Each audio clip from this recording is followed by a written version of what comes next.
Saya dapat ini slide dari Pak Gildas Deograd tentang Secure World. Secure-nya pakai X. Secure World. Terus saya bilang ke Pak Gildas, gimana kalau saya presentasiin ini di YouTube? Dia bilang ya udah, oke lah. Oke. Jadi ini cerita tentang Secure World. Ini adalah digital ecosystem platform 4.0 yang menjadi fondasi atau dasar dari platform ini adalah keamanan, security. Karena teman-teman di Secure IT, jadi yang bikin adalah teman-teman Secure IT yang memang basisnya, dasarnya rata-rata backgroundnya adalah security. Ada yang pernah jadi hacker lah, apa canggih-canggih itu anak-anak itu. Oke, jadi ini saya akan coba presentasikan, ada sekitar 16 slide di sini.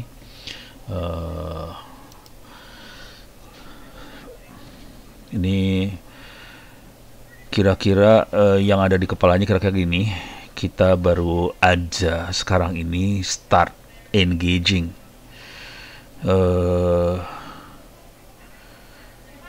di dunia 4.0 atau 5.0. Tapi belum tentu itu yang kita. Jadi kita baru mulai sih sebenarnya. Belum masuk ke dunia yang sebenarnya.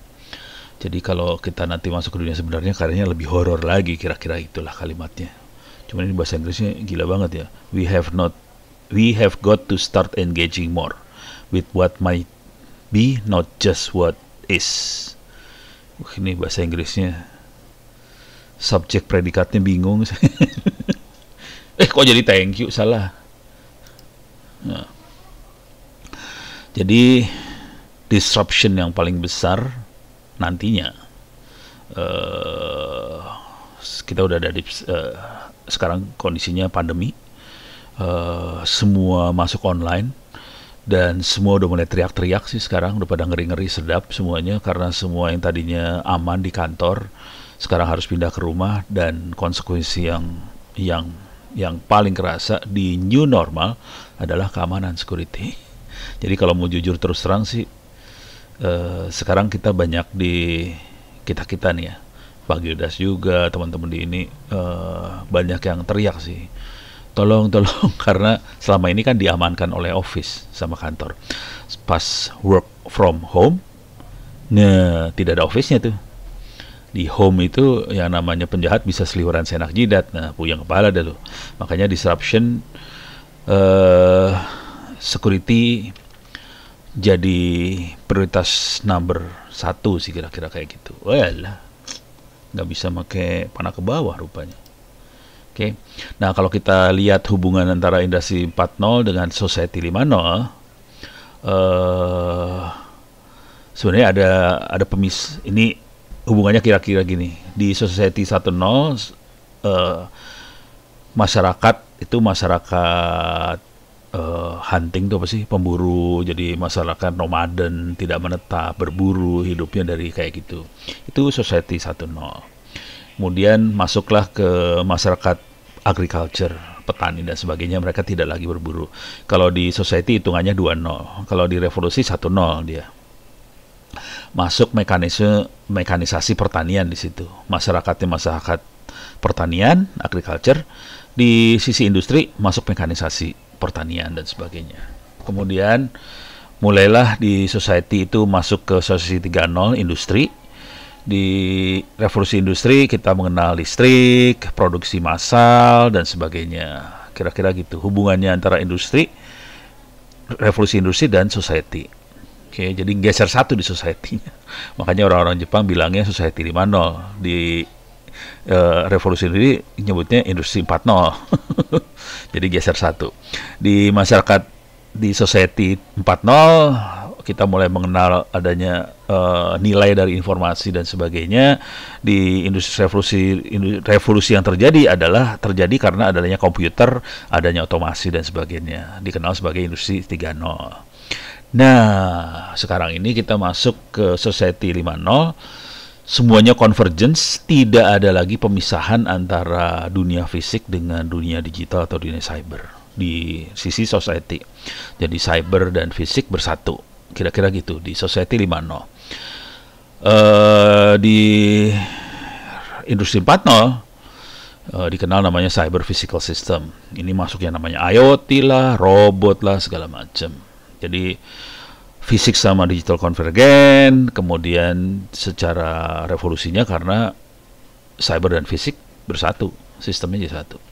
Jadi there is no more two parallel cyber and physical world, semua jadi satu, kira-kira gitu teorinya.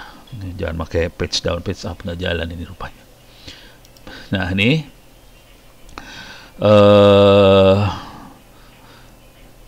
Cyber Revolution 4.0 didukung karena adanya security evolution. Oke. Tadinya ada dua dunia yang paralel, sekarang cyber dan physical jadi dunia yang menjadi satu. Tadinya banking sama airline, industri perbankan sama industri penerbangan itu adalah industri tertutup, close, sekarang menjadi terbuka, integrated industry ecosystem. Tadinya computer network itu tertutup, close, orang nggak bisa masuk, tapi ini 20 tahun yang lalu kalau yang close ini. Sekarang kan internet jadi terbuka. Terus static data center dan user location itu statik sifatnya, entry-nya manual segala macam. Sekarang jadi dynamic data, user location juga dynamic karena semua di drive sama GPS dan sebagainya. Kita bisa share log dan sebagainya, bisa di tracking sama GPS. Dulunya semua dibatasi oleh physical boundary, sekarang no physical boundary. Batas-batas fisik mulai dihilangkan. Ini juga nanti batas negara hilang loh ini. Seru ini urusannya. Kalau rezekinya masuk ke kita sih oke-oke aja. Kalau yang masalahnya kalau duit kita pindah ke negara lain, kacau ceritanya. Ini. Dan yang jadi fondasi dari ini semua karena security-nya sih. Kita bisa buka pada saat kita aman. Kita merasa aman ya. Itu dibuka semuanya. Pada saat kita merasa tidak aman, semua akan tertutup nih. Close, static, close gitu ya. Jadi semuanya close setelah mulai fondasi security-nya kebuka, mulai integrated, open, dynamic, segala macam. Oke. Jadi dalam bahasa Inggrisnya keren banget nih. Integrated cyber physical world, open industry ecosystem, dynamic dan agile society 5.0 di fragile cyber environment. Dynamic, agile in fragile cyber economy. Jadi kira-kira keywordnya ini yang keren-keren. Kira-kira itu. Oke. Nah, selanjutnya kita lihat slide selanjutnya. Isu di emerging teknologinya ada beberapa. Semuanya melakukan revolusi, tapi tidak security. Security-nya enggak, karena security-nya jadi kunci dari semuanya. Oke. Yang paling kerasa ada 4 hal. Makin terdistribusi, kolaborasi, customize, dynamic. 4 hal ini ya. Distributed, kolaboratif, customize, dynamic. Semuanya di belakangnya yang menjahit adalah security. Oke. Contoh distributed, blockchain. Itu distributed banget contohnya. Kolaboratif, artificial intelligence. Customize, cloud. Cloud bisa macam-macam ya, ada infrastructure as a service, ada software as a service, ada back end as a service, macam-macam lah. Dan intinya customize banget. Kita butuh lu butuh apa, gua ada. Palu gak ada ya, lu mau, gua ada gitu ya. Customize banget itu, cloud itulah gitu ya. Dynamic adalah Internet of Things atau Internet of People. Oke. Dan ini sangat user different, akhirnya customize, bisa profiling, bisa di customize sesuai dengan kebutuhan masing-masing.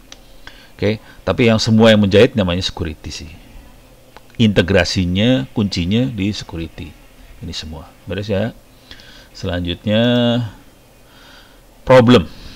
Nah, ini problem yang terjadi muncul. Kebanyakan cybersecurity strategi yang ada, cara berpikirnya berdasarkan mindset di 3.0, bukan 4.0. Oke, karena mindsetnya 3.0, terus strateginya berdasarkan 3.0, jadi masalah. Privacy menjadi salah satu yang utama, concern utamanya.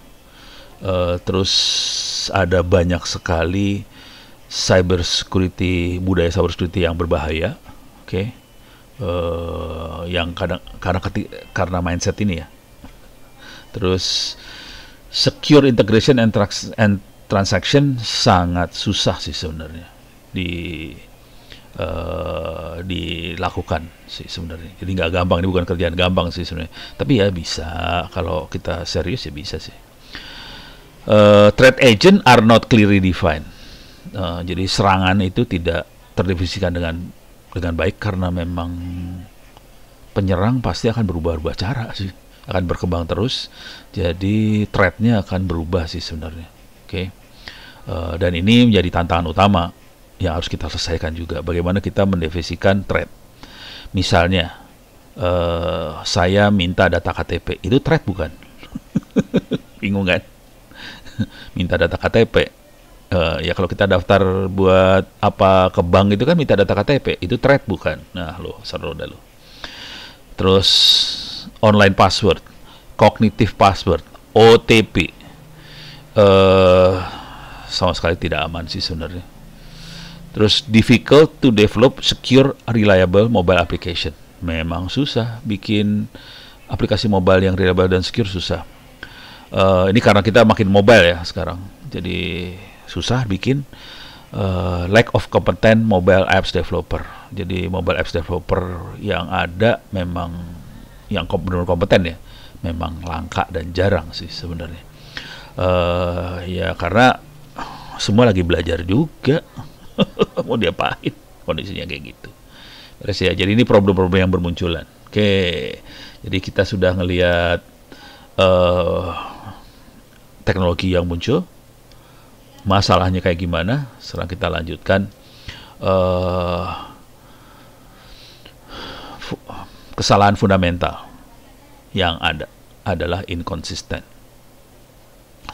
Oke, kita punya benteng, ngomong ke benteng satu lagi, kita bikin VPN, terus ada bastion, ada segala macam di sininya, jadi nggak bisa diserang. Terus ini ada attacker di sini. Yang jadi masalah di sini adalah tidak konsisten. Jadi the secret is not secret. Nah, loh seru dah loh. Oke. Terus transaction repudiation. Jadi artinya mungkin nggak sih kita bisa bikin transaksi yang bisa jadi barang bukti di pengadilan.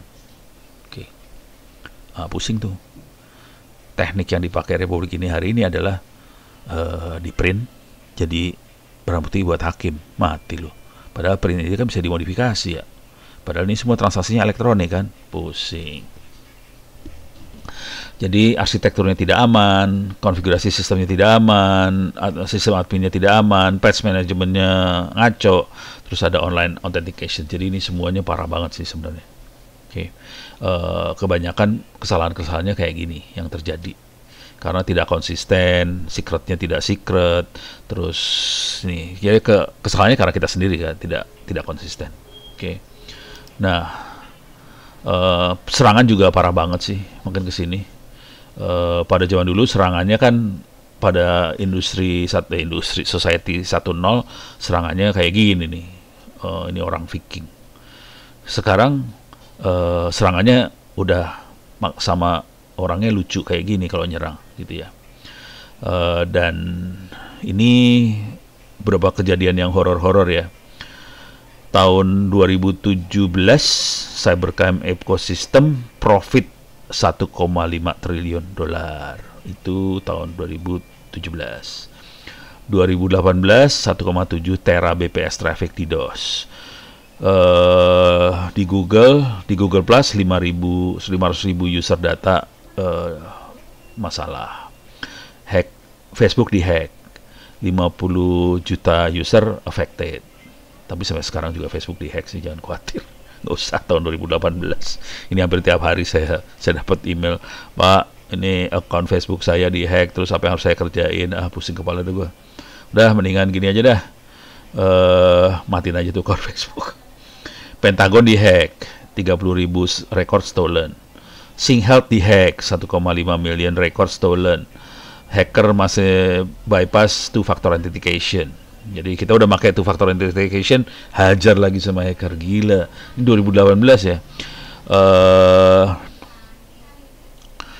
Organized crime ecosystem, state actor ada yang symmetric warfare, information warfare, proxy warfare, psychological warfare. Jadi kira-kira gini organized crime-nya. 2019 15,1 record expose. Amazon hit dengan extensive fraud. 654 billion dollar global cost untuk cyber attack. Dan tahun 2020 tambah makin parah lagi. Ini kan ini Januari 2020 ya. 1,5 billion record expose, 250 million record dari Microsoft Internal Database juga habis Januari 2020. Jadi seru banget nih. Ngeri sih. Jadi sarannya gimana? Nggak usah terdaftar. Jadi kalau mau aman paling gila mah udah lu nggak usah masuk dunia cyber lah. Isinya hidup susah. Tapi enggak lah. Kalau kita nggak banyak yang expose ya aman juga sih sebenarnya. Tapi ini kenyataan hidupnya kayak gini ya. Makin lama makin parah sih sebenarnya. Nah,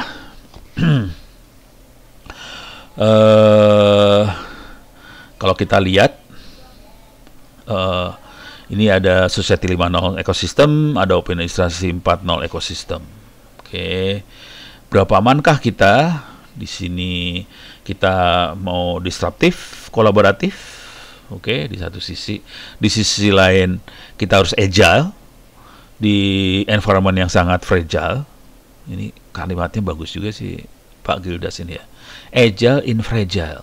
Agile in fragile, keren nih kalimatnya nih, asli nih, keren. Agile in fragile environment. Oke. Semua ini urusannya security sih semuanya. Oke. Bagaimana kita bisa bikin fondasi security yang kuat buat melakukan disruptif, kolaboratif di agile and fragile environment untuk mendukung Society 5.0 maupun Administrasi 4.0. Kira-kira gitu. Security-nya yang jadi masalah, gitu ya. Nah, yang tadinya dari Open API menjadi Open Industry, dan ini berlaku juga untuk edukasi, healthcare, insurance, e-commerce, energy, finance, transport, manufacture, government. Semuanya urusannya security semua. Jadi semua akan merasa semua bisa jalan dengan aman. Semua bisa jalan kalau security-nya aman. Sederhana lah, kayak negara juga gitulah, republik ini juga gitu. Negara ini baru bisa semua usaha, bisnis segala macam akan hidup, akan menggeliat pada saat semua orang merasa aman. Berarti aman tidak harus aman dari ini aja ya. Aman dari, jadi kalau kita merasa aman kita mau transaksi, kalau merasa aman kita mau dagang. Aman tidak harus aman dari copet, dari garong segala macam, tidak. Aman juga kadang-kadang dari banjir. Bakal banjir kagak? Kalau banjir kan berabe semuanya gitu. Jadi bisa banjir, bisa gempa bumi lah. Jadi keamanan tuh tidak harus sempit urusan copet sama garong gitu. Gitu ya. Keamanan dari macam-macam dan itu harus dipikirin semua. Dan ini baru bisa jalan kalau kita aman. Oke. Nah, di sini yang seru. Jadi ini hasil semedinya Pak Gildas nih sebenarnya. Ini menarik sih kalau kita lihat Pak Gildas lagi semedi itu, asik. Lihat fotonya keren banget tuh semedinya. Dia nongkrong, sekitarnya itu sawah hijau, terus ada kopi di depannya, terus keluarnya gambar kayak gini. Gambar. Tinggal kita ngerti nggak yang digambar apa gitu ya. Coba saya menerjemahkan hasil semedinya Pak Gildas. Oke. Jadi ini adalah framework solusi untuk Secure Society 5.0. Oke. Jadi paling atas ini Secure Society 5.0. Secure Society 5.0 ini bisa jalan kalau di bawahnya ada secure business ecosystem. Jadi duitnya aman, transaksi aman, semua usaha aman di sini. Jadi ada duit dolar, oke, dolarnya bisa muter supaya ini bisa makan, bisa hidup dengan damai. Harus ada dolar yang muter di sini, oke. Nah, Jadi tujuan akhirnya sih supaya society-nya bisa secure, aman, dolar harus muter. Nah, supaya dolar muter, kita harus bisa menjalankan ekosistem digital yang aman. Ini sistemnya bisa macam-macam yang mendukung bisnis ini ya. Ada sistem 1, 2, 3, 4, 5. Banyaklah sistem di belakangnya supaya ekosistem digitalnya aman. Jadi harus banyak sistem-sistem yang kita bangun supaya bisnis bisa berjalan lancar. Contoh, kita bisa membangun sistem buat accounting lah, kita bisa membangun sistem buat transaksi elektronik lah, kita bisa bangun buat payment, bisa bangun buat online shopping lah, apa segala macam. Sistemnya banyak. Tapi sistem ini akan membuat si transaksi duit menjadi berputarnya cepat, sirkulasi barang cepat, sirkulasi informasi cepat. Semua tiga itu cepat semua. Kita bikin ekosistem secure digitalnya untuk mendukung atasnya. Ini semua bisa terjadi dengan mudah kalau kita punya simple digital ecosystem platform yang secure tapi fleksibel. Nah, itu yang seru tuh. Ada simple digital ecosystem platform yang secure tapi fleksibel. Nah, ini perlu kita ada secure development environment, development kit. Contohnya bisa dilihat Palapa di apa sih namanya, di Play Store. Ini contohnya buat mobile. Terus secure data exchange, ini buat exchange data yang aman di bawahnya. Jadi ada 4 pendukung utamanya sih. Oke. Buat mobile, data exchange, digital certificate buat autentikasi segala macam. Dan yang satu lagi adalah si platform infrastrukturnya sendiri. Jadi kita punya infrastructure as a service lah kira-kira. Tapi secure dalamnya. Bukannya asal ngasih host aja, tapi hostnya udah dibikin aman, benar-benar aman. Jadi udah diatur nih, yang bisa masuk admin lewat sini, developer lewat sini, user lewat sini. Ini diatur di secure zone infrastructure platform yang ini. Oke. Jadi 4 ini yang akan menopang sistem yang di atas ini, secure digital ecosystem ini yang akan menjalankan bisnis ekosistemnya di atasnya supaya transaksi uangnya kencang, lancar, dan akhirnya secure society 5.0-nya jalan. Jadi kira-kira gini isinya Bapak Gildas waktu dia bersemedi. Oke. Jadi kalau saya ulang, ada 4 di ekosistem platform yang secure yang tadi. Ada mobile, contoh yang realnya bisa Anda download di Play Store, namanya Palapa. Kalau tahu teknologi Palapa dalamnya, keren sih. Asli keren. Sebagian memang diturunkan dari Signal, tapi kayaknya udah dimodif habis-habisan sama anak-anak di lab itu, udah habis dihancurin itu. Gila-gilaan. Terus ada data exchange, ada digital certificate buat autentikasi segala macam, ada infrastructure. Ini buat cloud-nya lah kira-kira. Oke. Nah, kita bisa bikin secure system to system integration, antar sistem kita bisa bikin secure. Di sini ada secure digital environment gateway, ada gateway kita bisa komunikasi antar sistem ke sistem. Backend ngomong ke backend, terus di sini ada mobile application juga bisa ngomong ke gateway ini, dan mereka bisa ngomong satu sama lain. Untuk itu di sini ada directory, ada certificate authority, timestamp, policy service. Ini urusan authority, trusted authority layernya di atasnya. Ini untuk autentikasi lah kira-kira, tapi autentikasi AAA biasanya ada di atas ini, tapi accountingnya enggak. Ya, kalau mau tambahin accounting juga bisa. Jadi ini yang trusted authority ada di atasnya. Kemudian di middle layernya kita punya secure private key management, secure network application online authentication, menggunakan digital certificate mutual authentication, secure data level digital signature dan encryption, kemudian log timestamp, terus data storage, data level air gap. Air gap ini seru nih. Kalau dalam bahasa sederhananya kira-kira ada gap udara. Jadi kalau ada kabel dengan kabel, kalau disambungin itu nggak ada gapnya. Kalau dilepas sambungannya ada air gap. Jadi ini kita bisa bikin air gap otomatis. Jadi ada layernya ada 3. ada trusted authority layer, ada online authentication sama data level security layer, dan paling bawah bisnis prosesnya. Di sini ada back end, front end, ada mobile application, ini bisnis prosesnya. Oke. Dan ini didukung semua sama tadi yang ini, part ini. Oke. Kira-kira gambaran sistemnya, arsitekturnya kira-kira seperti ini. Nah,